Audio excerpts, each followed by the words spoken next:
RPG. Whoa. We are going to destroy our country. Taliban are on the march and gaining territory at an astonishing rate. We've been invited to meet them inside their own base. They want to show us, as foreign journalists, how strong they are, and also how they're in no mood to compromise.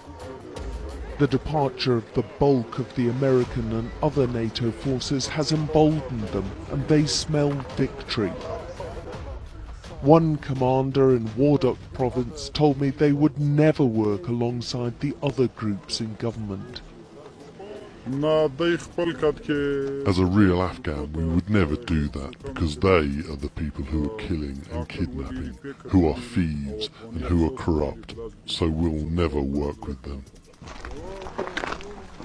We're the first foreign journalists to see the latest army base the Taliban have captured in the province, and they want to show us the treasure trove of military riches they've seized with it.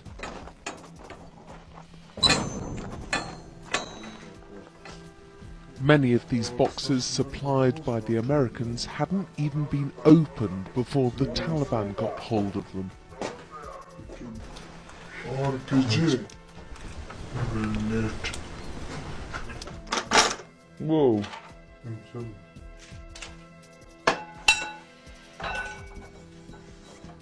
Can anyone believe that the Taliban wants peace when you've got all these weapons now? Most of the time we don't rely on all of this, we just rely on Allah. But it does help us a lot, and it's given us a lot of new weapons we can use in battle. Of course we want peace. All people want peace here, but the government doesn't want peace with us. From this base alone, the Taliban say they seized about 900 guns, 30 Humvees, and 20 army pickup trucks. It's a whole pile of destroyed vehicles, military vehicles there, and a huge area that they've managed to take over. I think the Taliban will see this and view this as a substantial victory. And it follows a nationwide pattern of Afghan soldiers putting up only a half-hearted fight. Many of the fighters we saw were carrying new weapons seized during the taking of the base.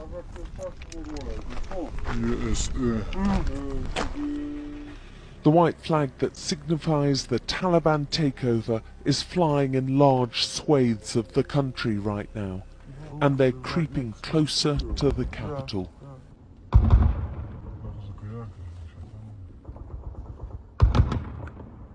Our journey en route to the Taliban was halted. This is a crucial highway which the Taliban have been trying to get control of. The Afghan army brought in reinforcements to push them back. But the fact that the Taliban have got so close to the capital is showing them they're making gains.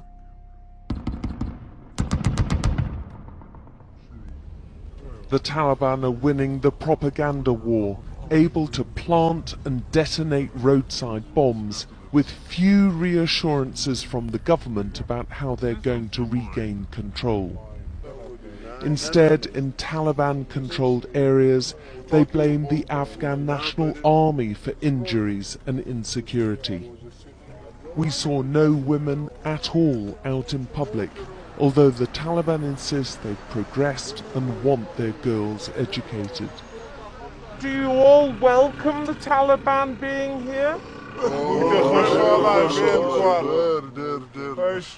Tell me why.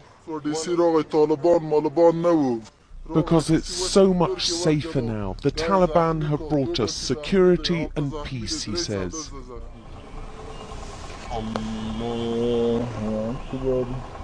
The Taliban paint themselves as deeply religious, and say they're fighting for an Islamic emirate based on a strict interpretation of Sharia law. Like so many others, this former prisoner jailed by the Americans immediately rejoined the fight on his release. The